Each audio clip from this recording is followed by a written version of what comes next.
함께 하나님을 예배하겠습니다. 너희 목마른 자들아 나아오라. 돈 없는 자도 오라. 너희는 와서 사 먹되 돈 없이 값 없이 와서 포도주와 젖을 사라. 내게 듣고 들을지어다. 그리하면 너희가 좋은 것을 먹을 것이며 너희 자신들이 기름진 것으로 즐거움을 얻으리라. 하나님, 여기까지 저희를 인도해 주신 은혜에 감사를 드립니다. 그 크신 사랑과 은혜에 기대어 살던 저희가 오늘 거룩한 주일을 맞이하여 감사와 찬송과 경배로 하나님께 영광을 돌리고자 합니다. 말씀에 갈급해하는 성도들에게 달고 오묘한 진리를 가르쳐 주시고 기도의 응답을 기다리고 있는 성도들에게 주님의 밝은 얼굴을 보여주옵소서. 예수님의 이름으로 기원하옵나이다. 아멘.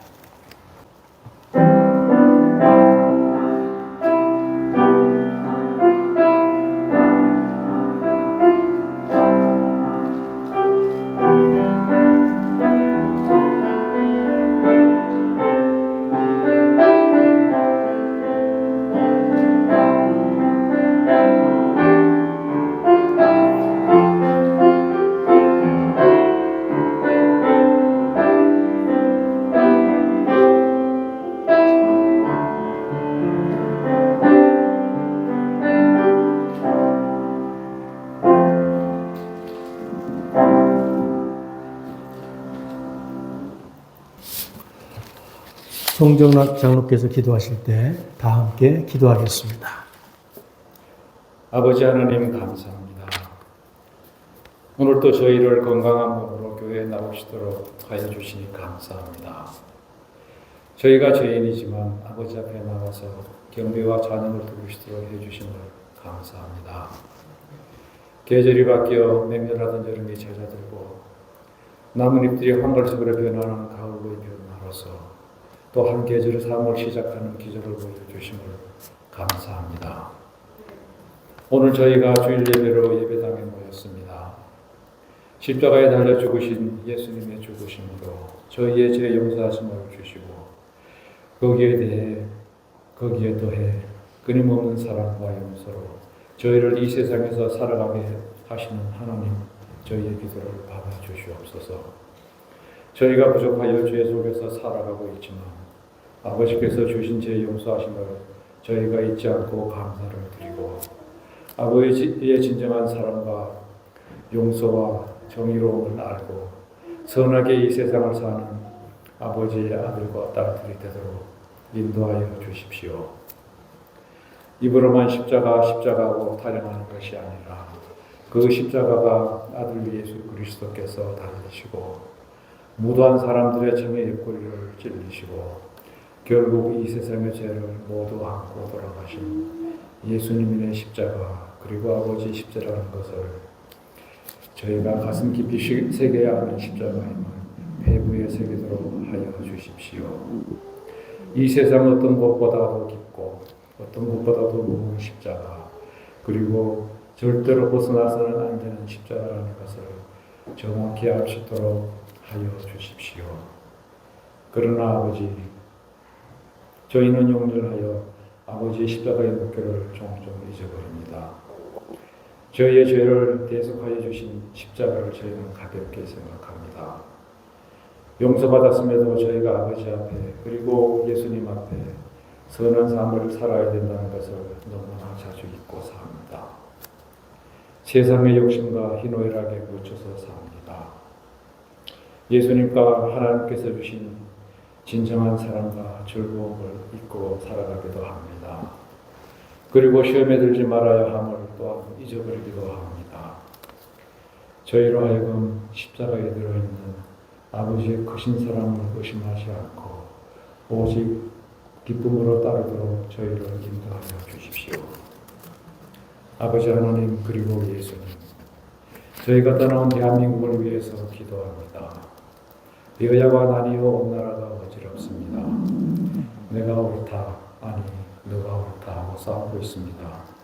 이런 혼란을 정리하고 나라를 바로 쥐는 분은 오직 예수님이신 걸로 믿습니다.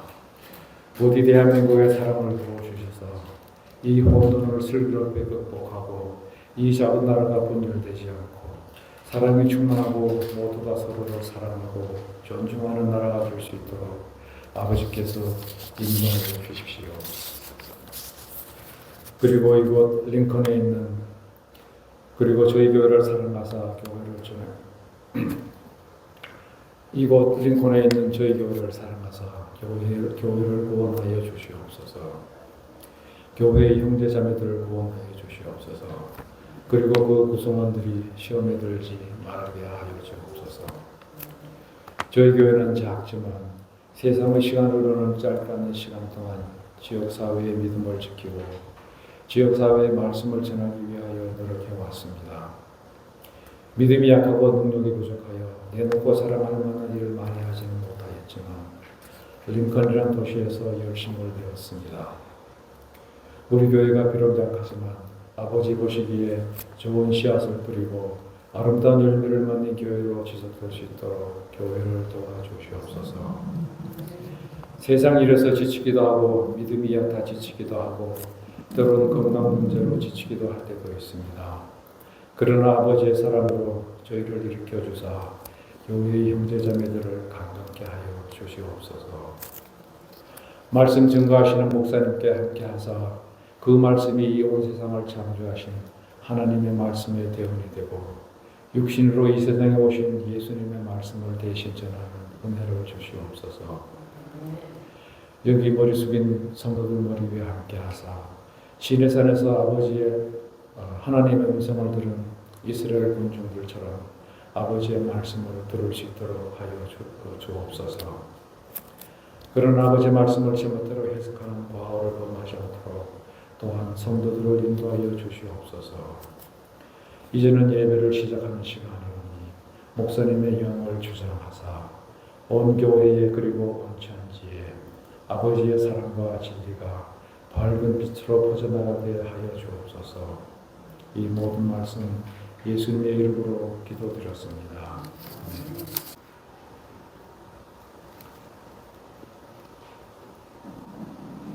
마태복음 13장 31절, 32절 말씀, 하나님의 말씀을 교독하겠습니다. 또 비유를 들어 이르시되 천국은 마치 사람이 자기 밭에 갖다 심은 겨자씨 한 알 같으니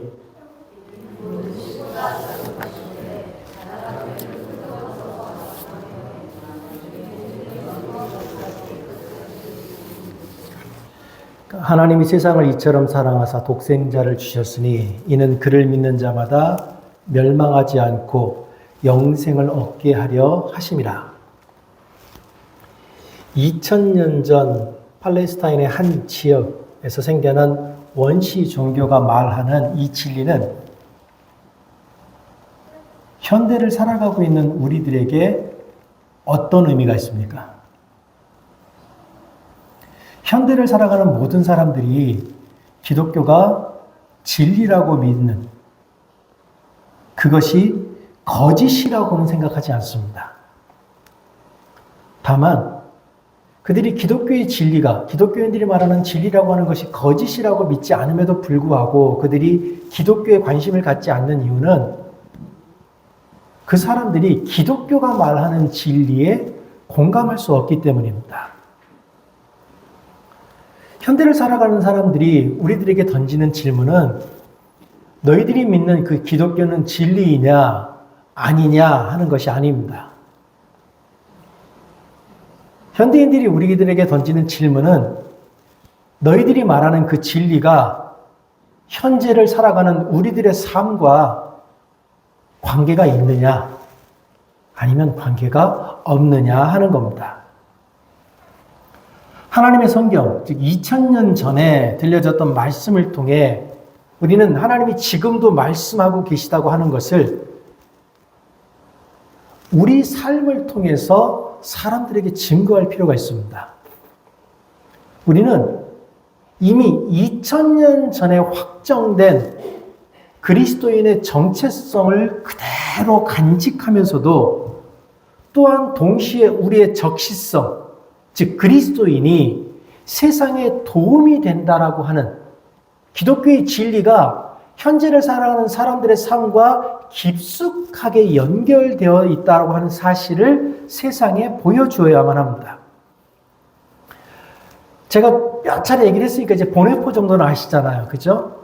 이 본회포라고 하는 사람이 감옥에 갇혀 있을 때 그의 친구인 에버하르트 베게트라고 하는 사람에게 편지를 썼는데 그 편지의 내용 중에 이런 내용이 있습니다. 나를 끊임없이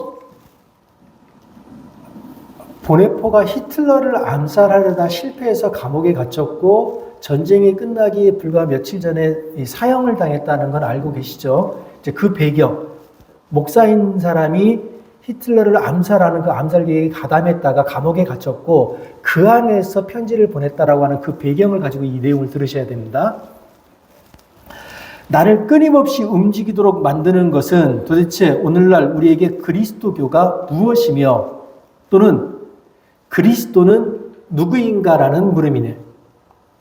신학적 말이든 신앙적 말이든 간에 말들을 통해 진리를 전달할 수 있었던 시대는 지나갔네. 내면성이나 양심의 시대, 종교의 일반 시대도 지나갔네.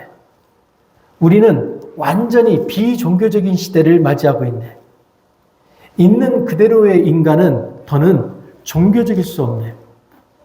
자신을 진정으로 종교적으로 보는 사람들도 그들이 말하는 그 진리를 결코 실천하고 있지 않네. 따라서 그들은 아마도 종교적이라는 말을 뭔가 전혀 다른 것으로 생각하고 있다네. 우리는 어떻게 이 시대에 우리가 믿는 예수가 그리스도라고 증거할 수 있습니까? 시대마다 자신들이 그 믿는 예수에 대한 다양한 이해가 있었습니다. 어떤 시대에 어떤 사람들은 예수를 자신들이 믿는 그리스도를 금욕주의자라고 믿었습니다. 또 어떤 사람들은 예수를 창백한 갈릴리 사람, 연약하고 고난받으며 패배한 사람이라고 믿었습니다.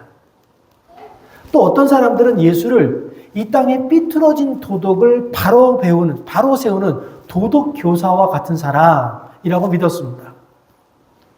예수를 도덕 교사와 같은 사람이라고 믿었던 사람 중에 가장 극단적이었던 사람 중 한 사람이 1801년에서 1809년까지 미국 대통령으로 재직했던 토마스 제퍼슨입니다.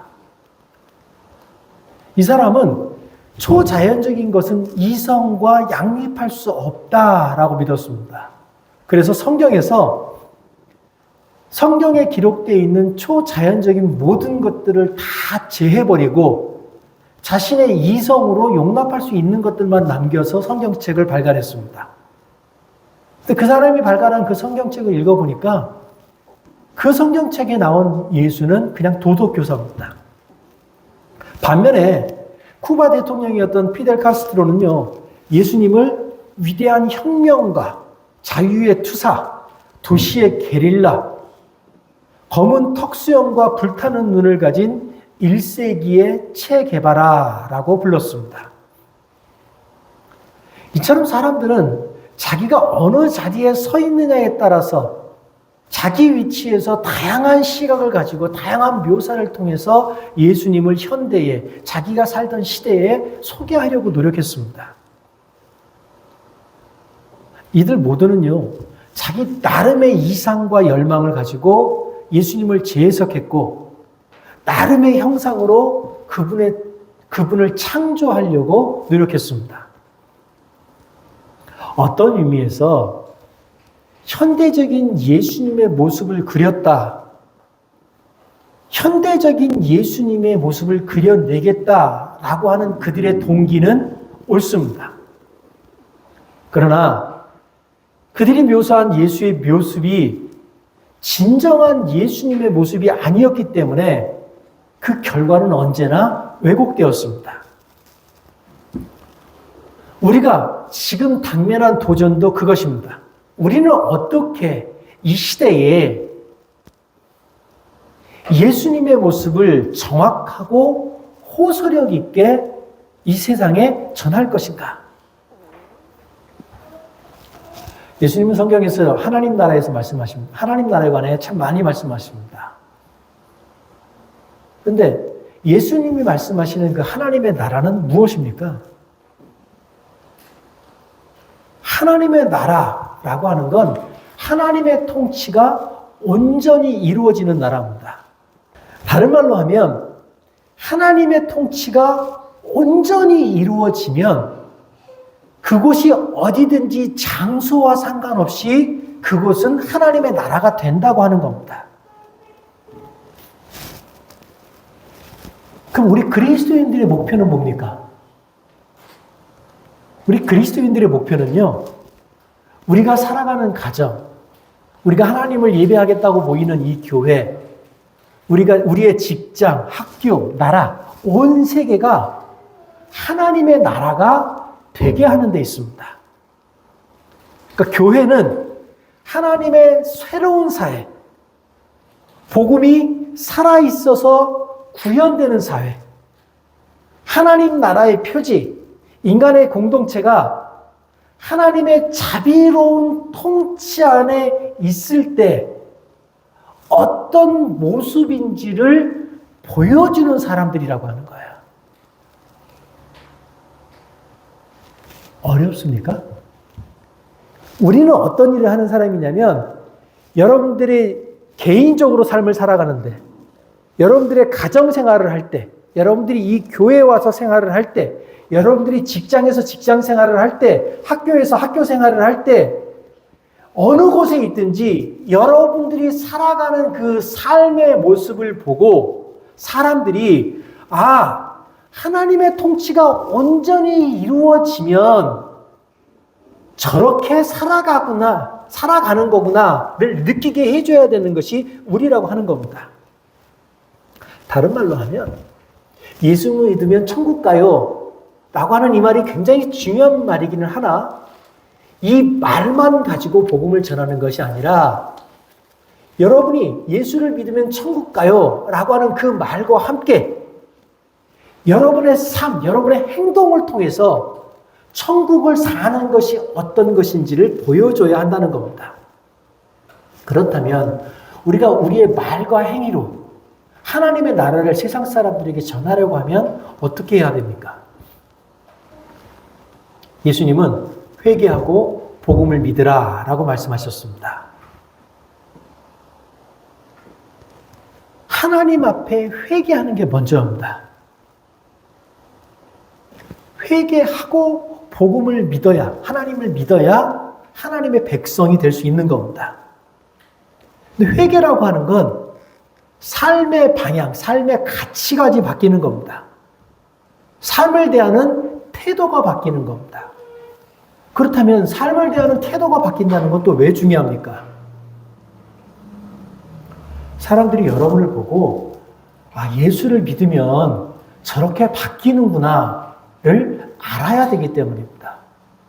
존 폴턴이라고 하는 사람은요, 그리스도인들은 그들이 말하는 것 그대로 보일 필요가 있다.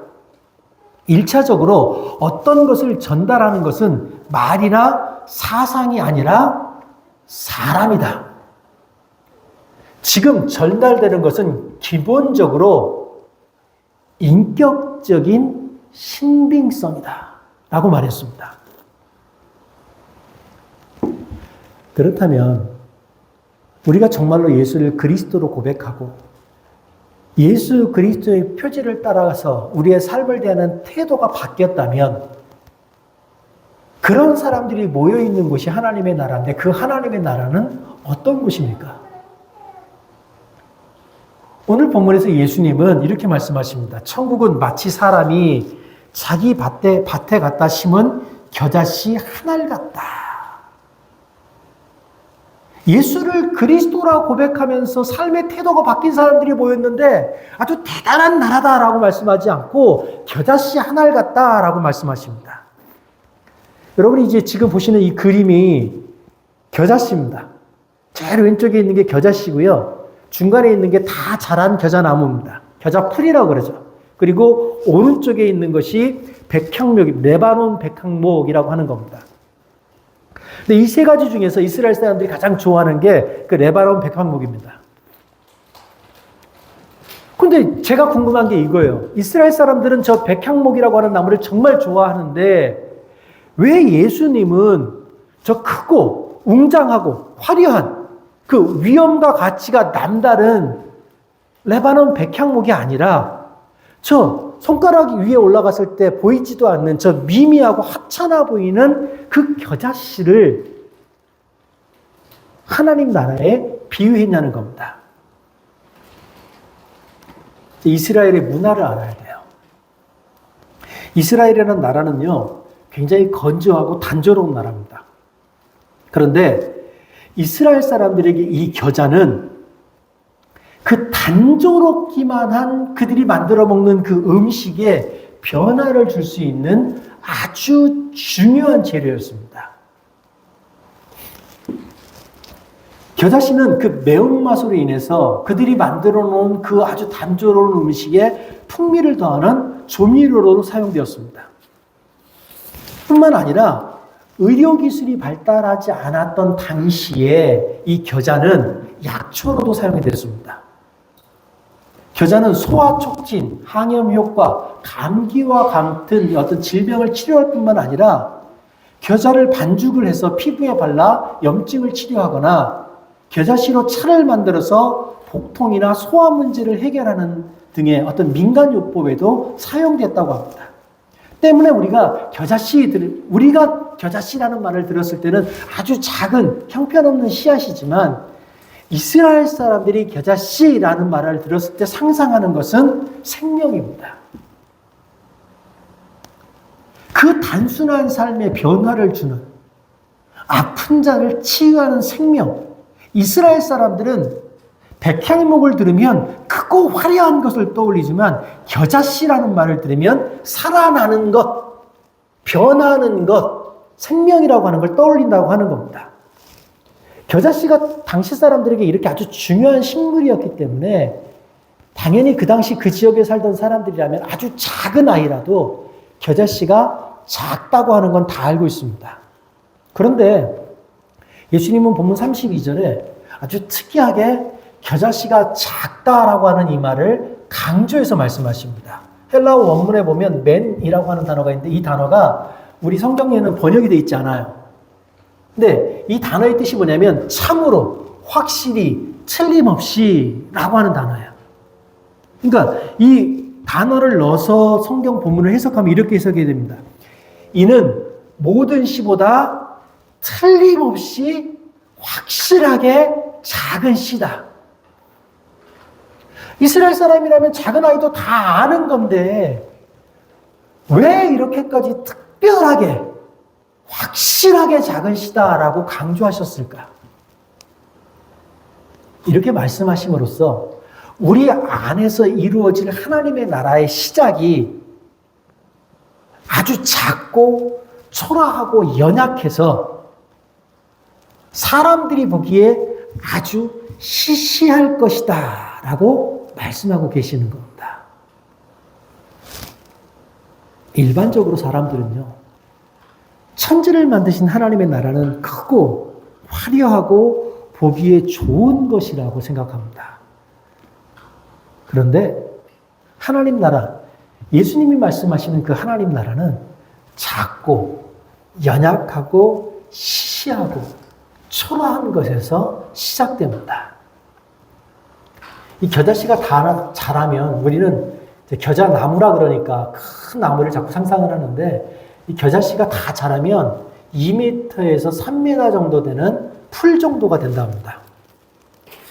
근데 예수님이 여기서 굳이 겨자를 풀이라고 말하지 않고 겨자나무라고 말씀하세요. 당시 사람이라면 이 말에 속지 않습니다. 다 알아요. 겨자씨가 자라봐야 풀이라는 거. 그러니까 예수님은 당시 사람들이 가지고 있던 상식과 어긋나는 말씀을 하세요. 왜 이렇게 말씀하십니까? 당시 사람들이 가지고 있던 상식과 어긋나는 말씀을 하시면서 이렇게 말씀하시는 거예요. 너희가 앞으로 보게 될 하나님의 나라는 우리의 이성, 그 이성의 경계에, 우리의 이성의 한계에 갇히지 않는다라는 말씀을 하시는 겁니다. 우리도 마찬가지입니다. 우리가 정말로 이 세상에서 우리 삶을 통해 하나님의 나라, 하나님의 통치를 이루고 싶다면 우리가 믿는 하나님이 우리의 이성, 우리 이성의 한계를 뛰어넘는 분이라고 하는 것을 알아야 합니다. 우리가 정말로 우리 삶을 통해서 이 땅에 하나님의 나라를 구현하고 싶다면 우리는 우리의 언어를, 우리의 인종을, 그리고 우리의 문화를 넘어서서 예수님이 진리고 생명이라고 하는 것을 사람들에게 전할 수 있어야 됩니다. 그것을 오늘 본문은 이렇게 말합니다. 이는 모든 씨보다 작은 것이로되 자란 후에는 풀보다 커서 나무가 되매 공중의 새들이 와서 그 가지에 깃들이느니라. 이 말을요, 다니엘은 이렇게 말했습니다. 그 잎사귀는 아름답고 그 열매는 많아서 만민이 먹을 것이 될 만하고 들짐승이 그 그늘에 있으며 공중에 나는 새는 그 가지에 깃들이고 육체를 가진 모든 것이 거기에서 먹을 것을 얻더라. 그 잎사귀는 아름답고 그 열매는 많아서 만민의 먹을 것이 될 만하고 들짐승은 그 아래에 살며 공중에 나는 새는 그 가지에 깃들었나이다. 예수님은 구약의 예언을 가져다가 이렇게 말씀하시면서 구약의 예언이 지금 당신의 때에 이루어지고 있다라고 선언하고 계시는 겁니다. 예수님이 이 말씀을 하시는 건 예수님의 배경과도 매우 깊은 관련이 있습니다. 예수님은 갈릴리 출신입니다. 근데 갈릴리는 당시 이스라엘 사람들이 아주 무시하던 지역입니다. 당시 이스라엘 사람들이 이 갈릴리라고 하는 지역, 예수님이 살았던 그 갈릴리라고 하는 지역을 얼마나 무시했냐면 예수님을 만난 제자가 나다나엘을 찾아가서 내가 오늘 메시아를 만났다. 이스라엘 구원할 자를 만났다. 라고 말하면서 그가 나사렛 예수다 라고 말했더니 나다나엘이 뭐라 그러냐면 나사렛에서 무슨 선한 것이 나겠느냐. 예수가 나사렛이라는 지역에서 났다는 그 이유 하나만으로 하나님께 이스라엘을 구원해달라고 기도하던 나다나엘이 예수를 무시할 정도로 갈릴리는 천박한 도시였어요. 이스라엘 사람들이 생각하기에.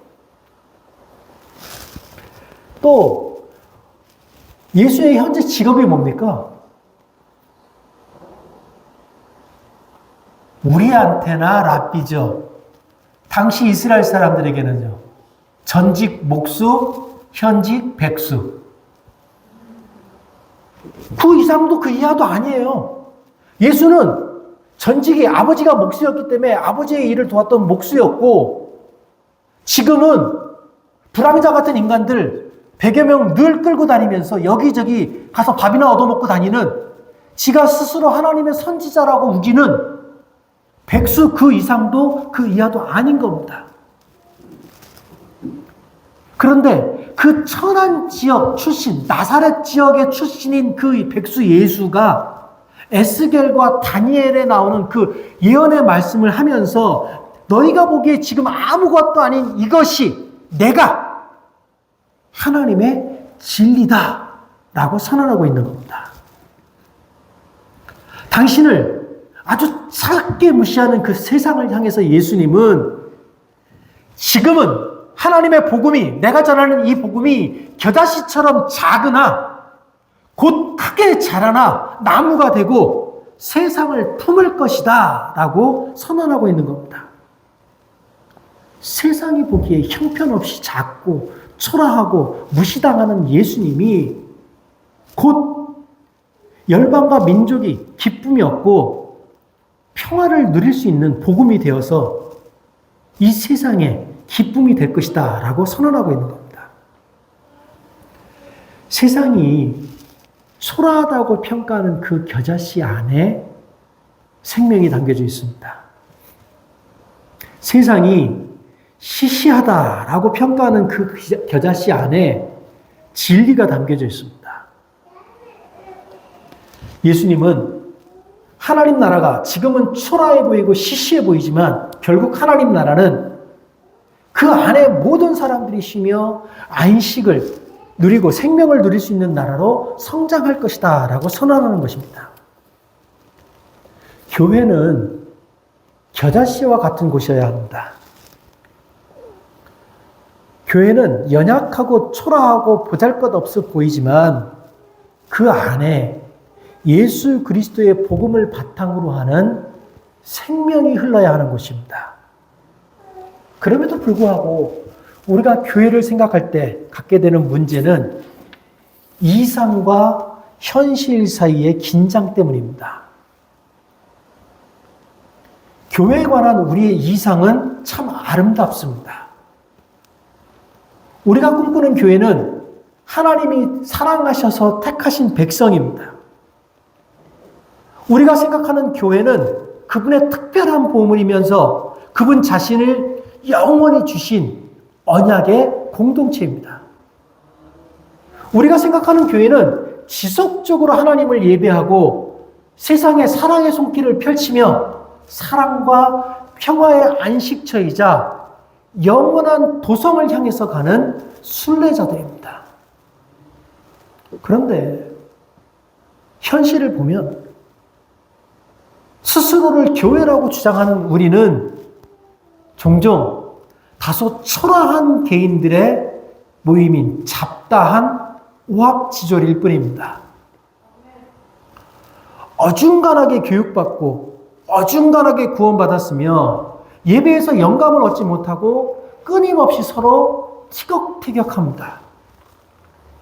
우리는 우리의 사명보다 스스로를 부양하는 일에 더 관심이 있고 허우적거리고 비틀거리며 나아가는 구약의 선지자들과 신약의 사도들, 그들의 책망과 권고가 끊임없이 필요한 존재들입니다.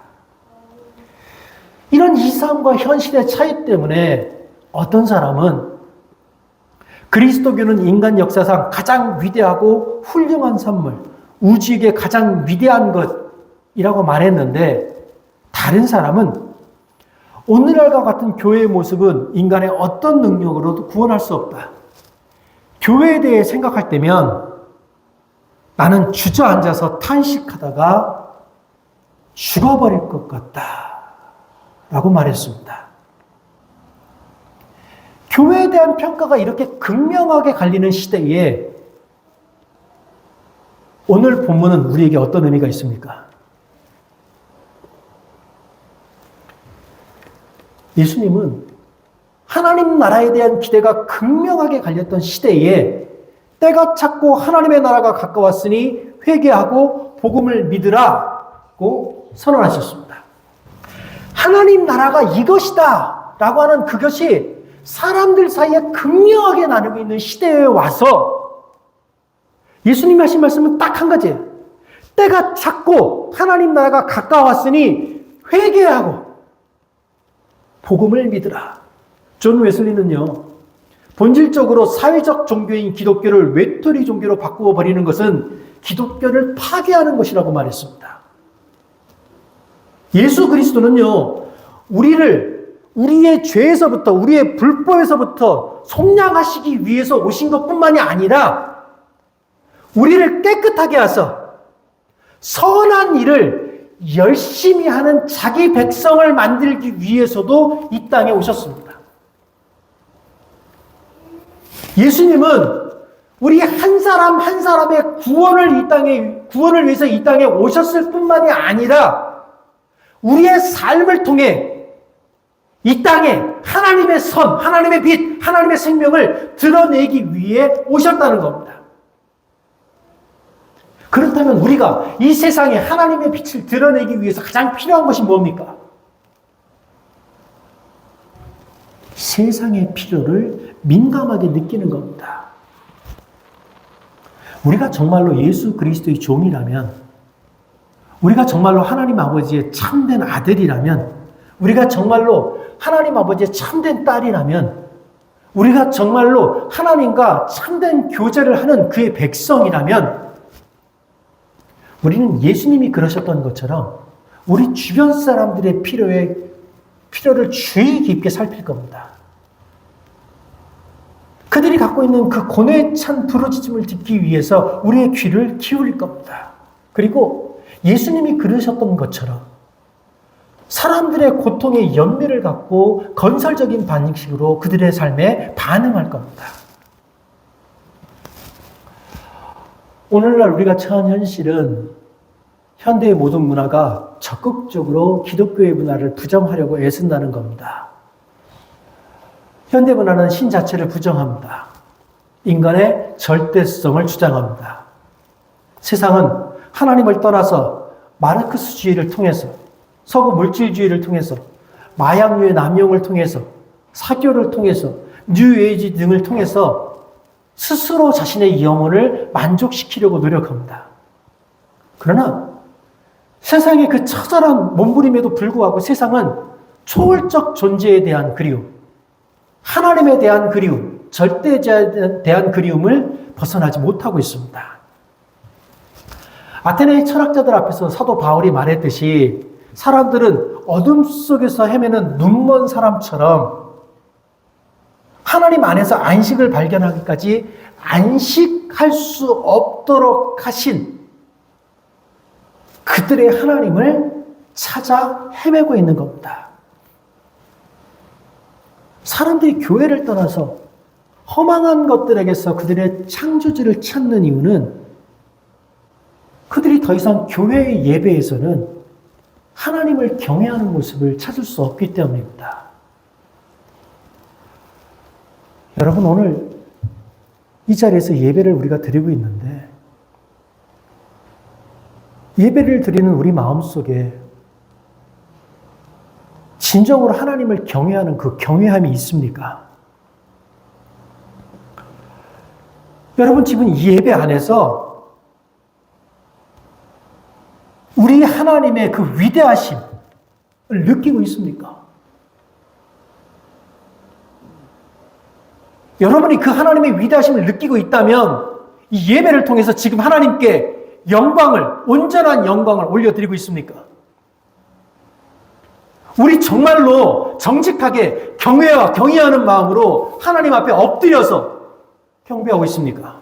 아닙니다. 우리는요, 건방지고 교만한 마음으로 하나님을 예배할 때가 많습니다. 우리는 예배를 준비하기 위해서 별로 애쓰지 않습니다. 때때로 우리의 예배는 기계적이고 거칠애로 흐르며 따분하게 느끼면서 예배의 자리에 앉아 있습니다. 우리는 때로는요, 불경하다 해도, 정말 불경하다 해도 지나치지 않을 만큼 방정스럽게 하나님을 예배합니다.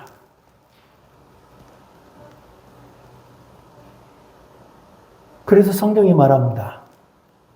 주께서 이르시되 이 백성이 입으로는 나를 가까이 하며 입술로는 나를 공경하나 그들의 마음은 내게서 멀리 떠났으니 그들이 나를 경외함은 사람의 계명으로 가르침을 받았을 뿐이니라.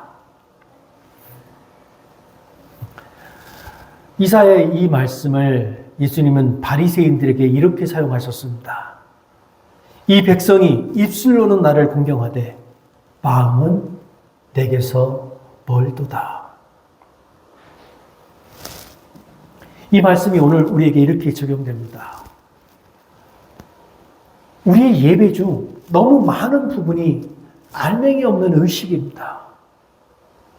우리 예배 중 너무 많은 부분이 능력 없는 형식입니다. 우리 예배 중 너무 많은 부분이 하나님을 경외하는 그 경외가 없는 재미입니다. 우리 예배 중 너무 많은 부분이 하나님이 없는 종교입니다. 그렇다면 우리가 하나님을 참으로 예배하기 위해서 필요한 게 뭡니까? 우리가 하나님을 참으로 예배하기 위해서 필요한 것은 세상을 바꿀 수 있는 용기와 능력이 아닙니다. 우리가 하나님 앞에 바로 서기 위해서 필요한 것은 겨자씨만한 믿음입니다.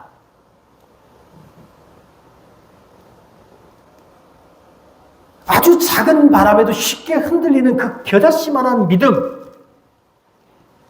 그 믿음이 우리에게 그 믿음을 전하는 그 성경이 진리임을 믿고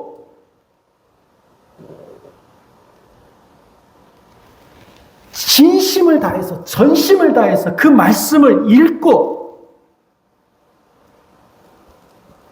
우리가 읽어낸 그 말씀을 우리 삶에서 살아내려고 하는 그 작은 믿음, 우리에게 필요한 것은 그 작은 의지입니다. 그 작은 믿음은 우리가 성찬식에서 나누는 빵과 포도주가 아니라 예수 그리스도께서 우리 삶에 실제로 임재하시기를 기대하는 마음으로 우리의 삶을 대하는 겁니다. 그 작은 믿음은요, 우리 하나님이 지금 이 순간 우리 각자와 계시지만 동시에 세상과도 함께 계심을 믿고 그렇게 믿기에 하나님을 믿는 자로 우리의 삶을 살아내는 겁니다. 하나님은 우리 한 사람 한 사람을 죄에서 구원하시기 위해 이 땅에 육신을 입고 오셨습니다. 그러나 동시에 하나님을 믿는 우리가 우리의 삶을 통해 하나님을 따라 살려고 하는 선을 향한 우리의 의지를 통해 하나님의 빛을 세상에 구현하라고 우리를 부르셨습니다. 우리 개개인은 비록 초라하고 연약할 수 있습니다. 그러나 그 초라하고 연약한 우리 개개인의 안에, 우리 한 사람 한 사람 안에 예수 그리스도의 생명이 함께합니다. 만일 우리가 그분 예수님께 집중하고 우리의 삶을 헌신하고 예수님의 뜻을 살아내려고 노력한다면 그런 우리를 통해 이 땅에 하나님의 나라가 이룩될 겁니다. 지난 2000년 동안 수많은 그리스도인들이 눈앞에 놓인 넓고 밝은 길이 아니라 좁고 어두운 길을 걸었던 그 이유는 그곳에 하나님의 소망이 있음을 알았기 때문입니다. 우리는 어두운 세상에서 작은 불빛이 되다 사라진 이들의 이름을 하나하나 기억하지 못합니다. 우리는 이 세상에서 하나님의 뜻을 살아내려고 자신의 삶을 헌신하고 자신의 생명을 바쳤던 사람들의 이름을 어쩌면 단 한 명의 이름도 기억하지 못하고 있을 수 있습니다. 그들은 그저 그렇게 역사 속에서 암흑개로 살다가 무명으로 사라졌습니다. 그들의 삶은 겨자씨보다 작은 것이었고, 그래서 우리는 그들의 흔적을 기억하지 못합니다. 그러나 흔적도 없이 사라진 그들의 믿음과 헌신이 언어를 뛰어넘었고 인종을 뛰어넘었고 문화를 뛰어넘었으며 세상의 모든 사람들이 안식할 수 있는 나무가 되어서 지금도 세상에 그리스도를 전하고 있는 겁니다. 예수는 이렇게 말씀하십니다. 이르시되 너희 믿음이 작은 까닭이라 진실로 너희에게 이르노니 만일 너희에게 믿음이 겨자씨 한 알만큼만 있어도 이 산을 명하여 여기서 저기로 옮겨지라 하면 옮겨질 것이요 또 너희가 못할 것이 없으리라. 예수님은요, 우리에게 겨자씨 한 알만한 믿음만 있어도 산을 옮길 것이다 라고 말합니다. 세상 사람들에게 산을 옮기는 것은 기적입니다. 그런데요, 우리에게 겨자씨 한 알만한 믿음이 있다면 세상 사람들이 말하는 그 기적은 우리 삶에서 현실이 됩니다. 우리는 세상에서 하나님 나라를 구현하는 사람들입니다. 그 하나님 나라가 비록 지금 우리 삶의 위치에서 보기에는 꿈을 꾸는 것처럼 저 멀리 있어 보이지만 우리는 저 멀리 있어 보이는 그 하나님의 나라가 우리 삶에서 현실이 되게 하기 위해 살아가는 사람들입니다. 우리는 생명을 꿈꾸는 사람들입니다. 우리가 처한 현실이 아무리 열악하더라도 우리는 우리 안에 하나님의 생명을 가지고 있는 자들입니다. 물론 우리 모두의 삶에는 염려, 걱정이 있습니다. 그러나 우리 삶에 염려와 걱정, 고민이 있는 것처럼 하나님의 생명도 우리 안에 있음을 기억하시기 바랍니다. 우리 삶의 모든 여건에도 불구하고 우리가 예수 그리스도 안에 있는 생명에 집중하면 그 예수 그리스도의 생명이 우리의 삶을 주도해 나갈 것입니다. 그 하나님의 주도하심이 우리의 삶을 바꿀 것입니다. 그 하나님의 열심이 우리 삶에, 우리 안에서 역사할 때 우리는 더 이상 작은 겨자씨가 아니라 스스로에게, 가족에게, 친구에게, 교우에게, 이웃에게 하나님의 위로, 하나님의 소망, 하나님의 생명을 전하는 나무가 될 것입니다. 기도하겠습니다.